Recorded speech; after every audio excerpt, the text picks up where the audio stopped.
My stepdaughter yelled. Everything was better before you showed up. So I packed up everything I bought. The TV, the groceries, the car insurance papers, and drove away without a single word. She came home to an empty fridge and a blocked card. My stepdaughter screamed. Everything was better before you showed up. So I left. Not loud, not angry, just quiet. I walked to the back bedroom, grabbed the duffel I always kept half-packed. A mechanic's habit? Never trust a calm engine or a quiet teenager. And I took back everything I had ever paid for. The flat-screen TV. The modem router I installed by hand when her streaming kept buffering. The bag of groceries still cool from the morning run. I left the fridge open so she'd see the absence. I took the car keys. Not the one I drove, the one she used for emergencies. I left the frame of the family photo on the mantel, but pulled my own picture out of it. Ashley didn't stop me. That was the part that stuck. She stood in the hallway in her slippers, arms folded, eyes tired. Not scared, not surprised, just quiet, like she'd expected it all along. When Bree came home that night, her card was declined and the fridge was a ghost town. Ashley texted me once, "We need to talk." I turned off notifications. My name is Michael. I'm 45. I live alone now, in a 2-bedroom rental on the west side of Tulsa, close enough to my shop to walk. I've got 4 fingers scarred and stained by grease. Calluses don't scare me. I've lifted engines with torn shoulders. I've rebuilt lives bolt by bolt, some tighter than others, some stripped from the start. 5 years ago, I fell for a woman named Ashley. She came in for a tire rotation and left with my number. 2 weeks later, she was making coffee in my kitchen like she'd always been there. I used to think love was something you waited for. With her, it arrived like a flash flood. Sudden, strong, swallowing everything. She had a 14-year-old daughter named Bree. Heavy eyeliner, heavier eyes, headphones like armor. Everything about her said, "Don't try." So I didn't. I never sat her down and said, "I'm your dad now." I didn't give her curfews or tell her how to dress. I never went near that sacred name, Dad.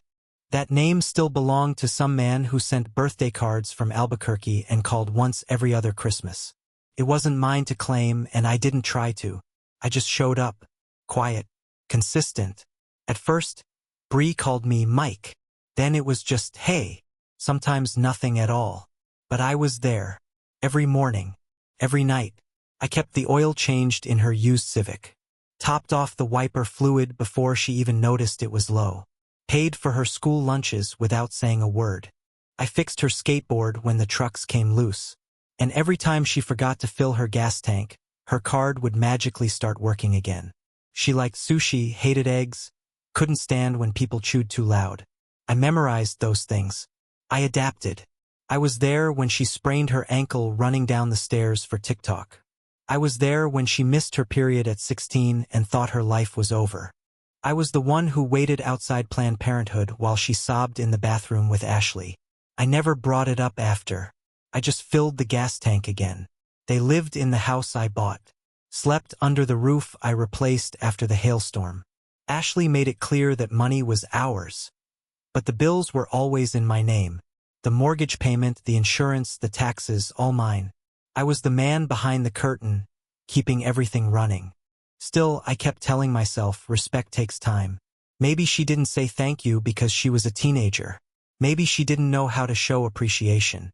Maybe she'd figure it out when she got older, when she looked back and realized I'd been the one in her corner all along. But time passed, and the respect never came. Bree treated me like a vending machine that walked and breathed. Groceries appeared when she was hungry. Money appeared when she wanted to go to concerts.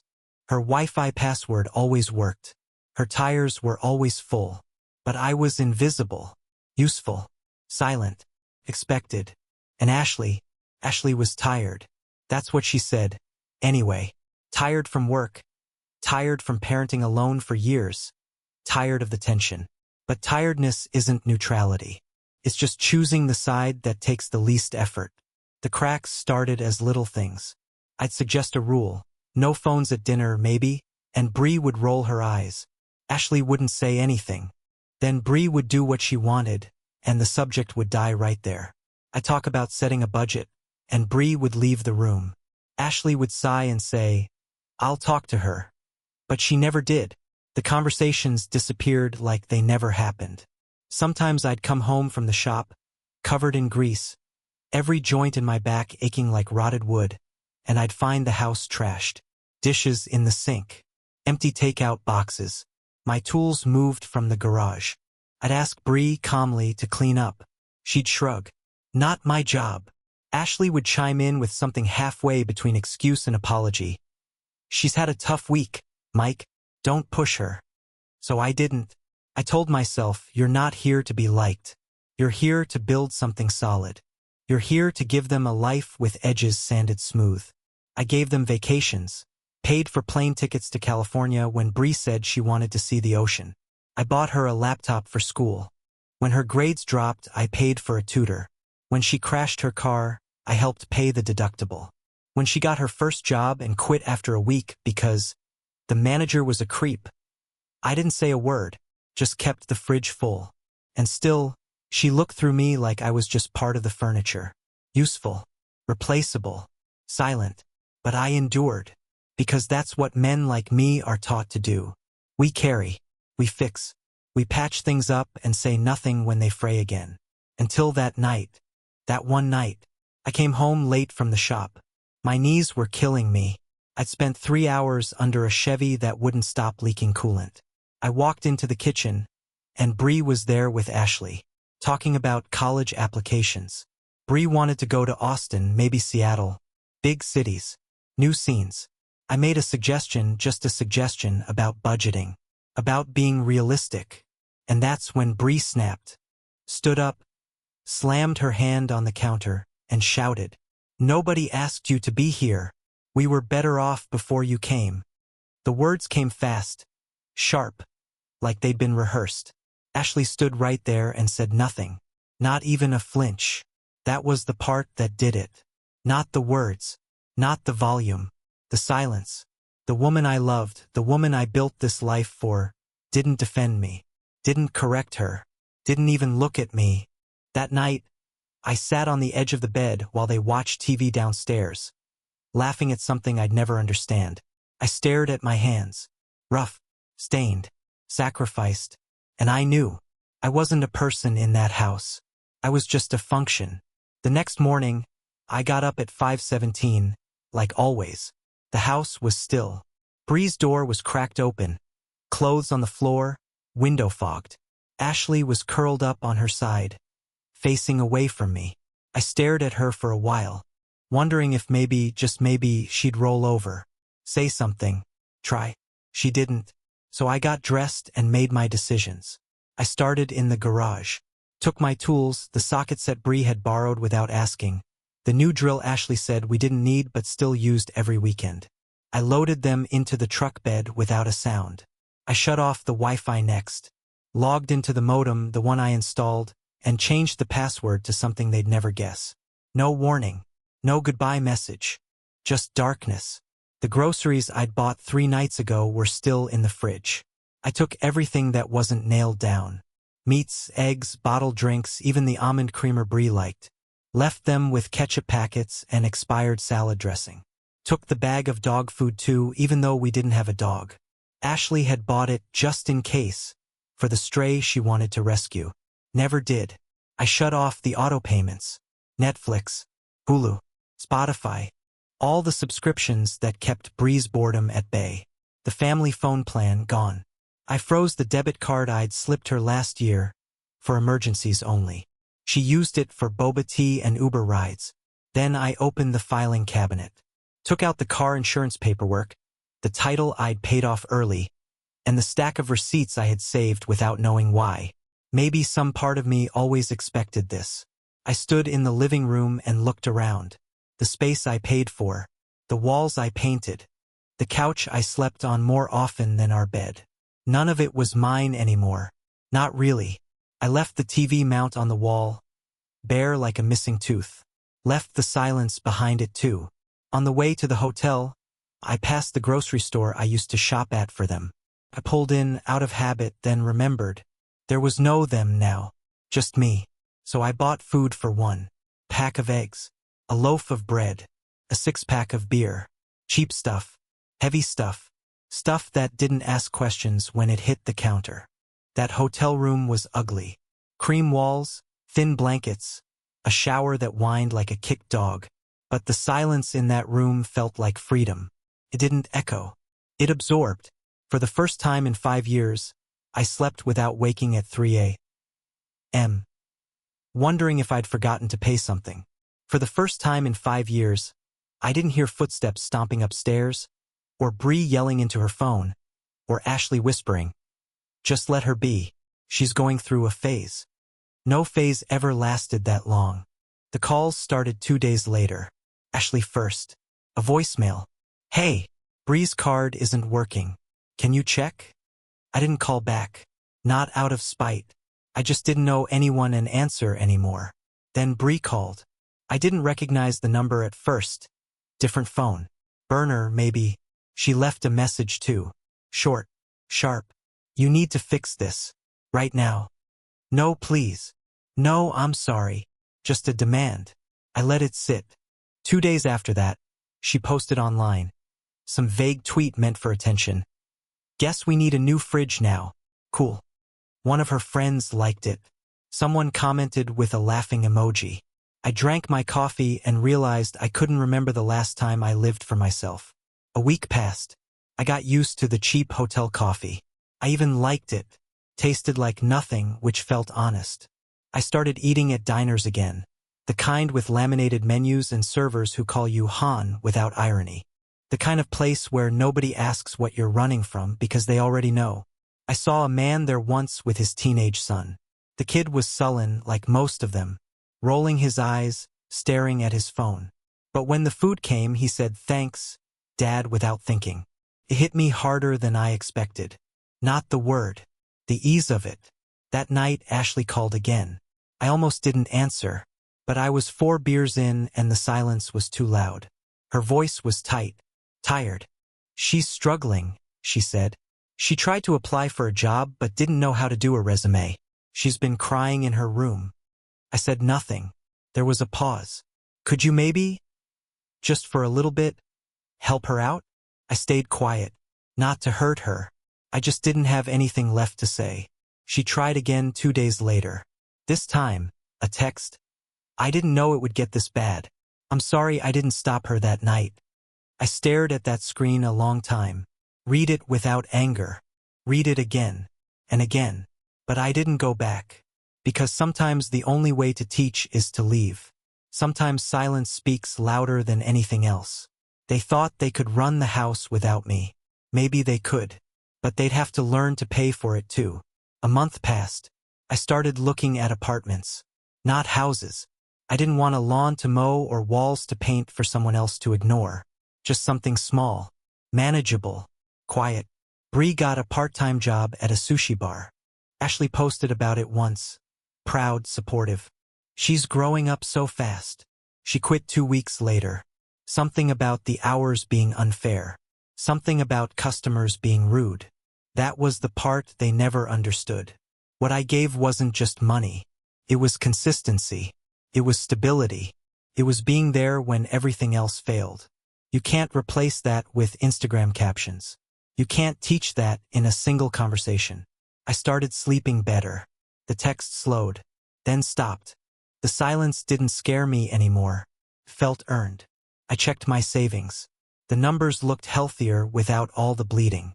I started putting some away for myself. For once. Maybe a motorcycle. Maybe a trip. Just for me. No one asked where I'd gone. Not until 2 months later. That's when I heard the knock. 2 months. That's how long it took for someone to remember I existed, not as a man, but as a utility. It was early evening. Still hot out. The kind of Oklahoma heat that clings to your skin even after the sun's down. Like the day doesn't know how to quit. I just finished eating. One of those heat lamp dinners from the gas station. I liked them. No one asked how my day was. No one rolled their eyes when I said I was tired. Just food. Silence. A chair that didn't wobble. Then the knock came. 3 soft taps. Hesitant. Not the knock of a landlord or a neighbor. Not the knock of someone angry. I opened the door. And there she was. Bree. Backpack slung over one shoulder. Hoodie too big for her. Eyes that didn't carry rage this time, just weight. She looked thinner. Paler. Hair tied back like she hadn't had the energy to style it. She didn't speak right away. "Can I just sit for a bit?" she finally asked. I didn't nod. Didn't invite her in. I just stepped aside. She walked in slowly.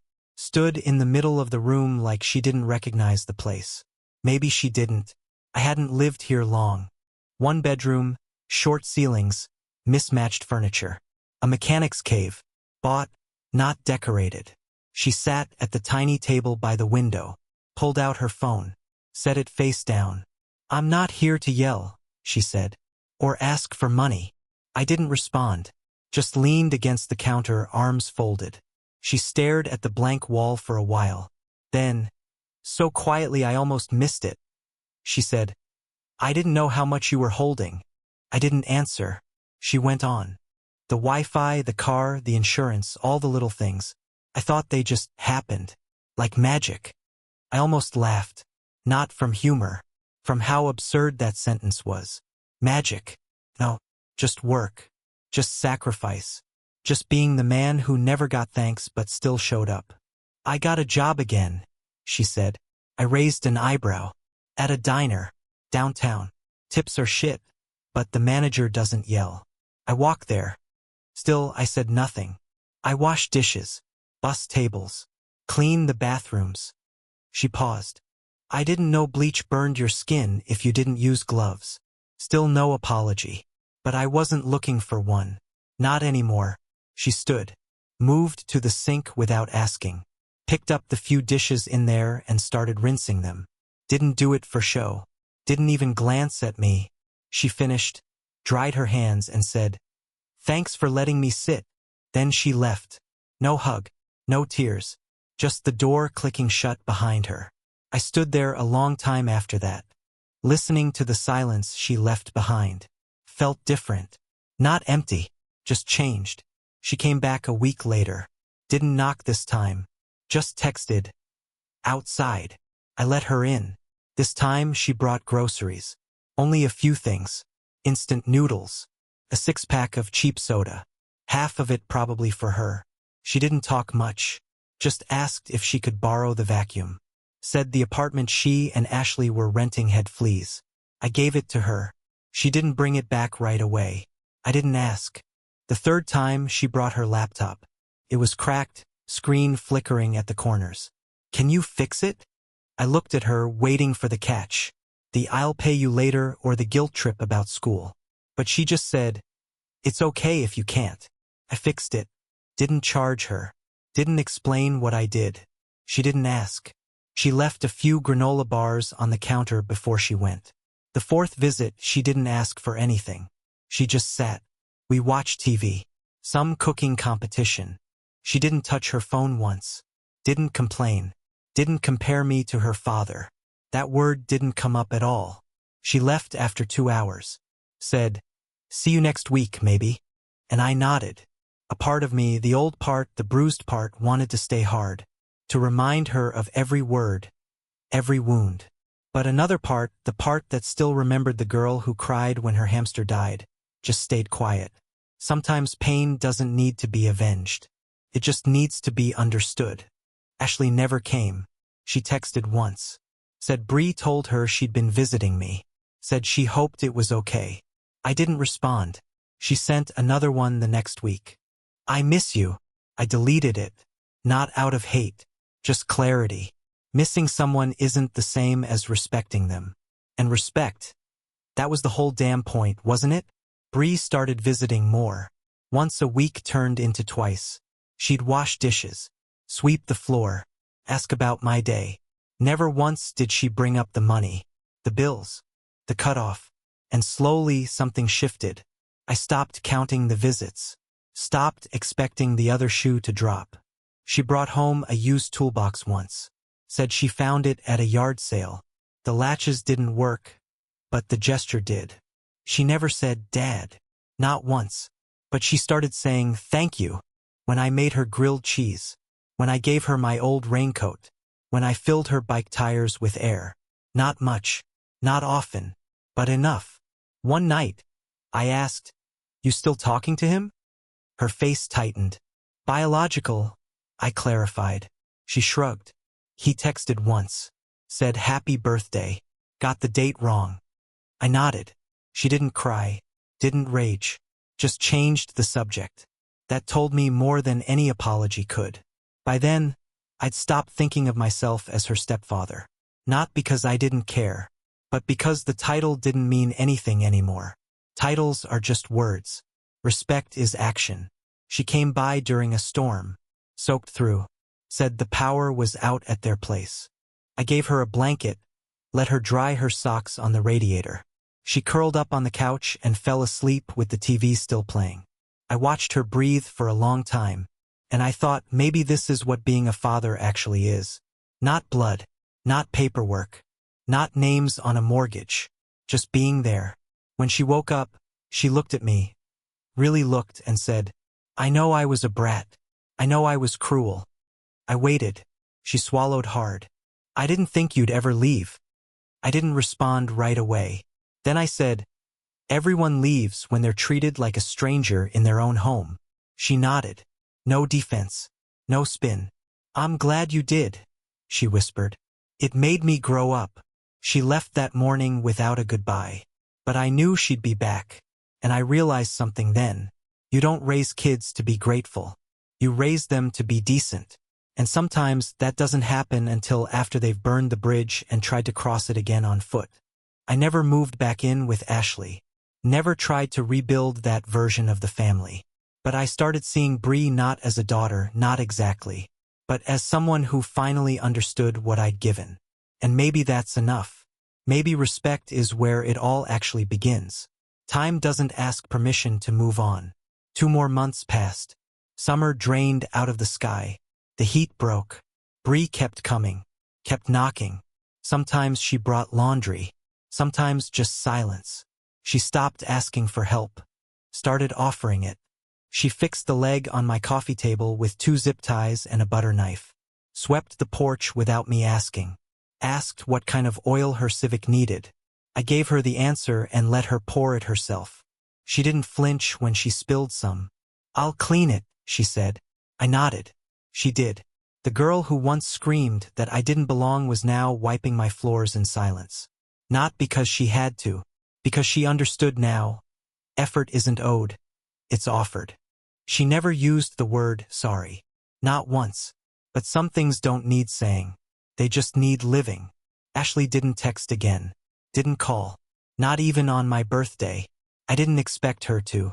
Some silences are permanent. Others are just slow healings. Bree's visits became ritual. Sundays, mostly. She'd show up with something cheap from the corner store, sunflower seeds, generic cola, a scratched-up DVD she found in the free bin. We didn't watch all of them. Sometimes they stayed shrink-wrapped on the table. Didn't matter. What mattered was the space we shared. I started keeping an extra toothbrush under the sink. She noticed it once. Didn't say anything, but she smiled. That meant something. One night, she brought over an envelope. "This came for you," she said. "To the old house." It was thin, white, addressed in block print. No return. Inside was a check. $312.52. From her father. No note. Just a payment. She watched me read it. I asked, "First time he's sent anything?" She nodded. "Court made him. Mom's been fighting him for years. Guess he finally blinked." I slid the check across the table. "You want it?" She shook her head. "He owes you more." I didn't cash it. I still haven't. I keep it in a drawer under the screwdrivers. A monument. Not to him, but to the cost of silence. Of absence. Another time, Bree told me about her roommate. A girl named Lexi, who wore too much perfume and never cleaned the stove. "She's always calling her stepdad a creep," Bree said. "Says he tries too hard. Brings her flowers and acts like he's her boyfriend." I waited. "She doesn't get it," Bree said. "He's trying. And yeah, maybe it's awkward. but trying's more than most men ever do. She didn't look at me when she said it. She didn't have to. There was respect in her voice. The kind you earn after being forgotten, not despite it.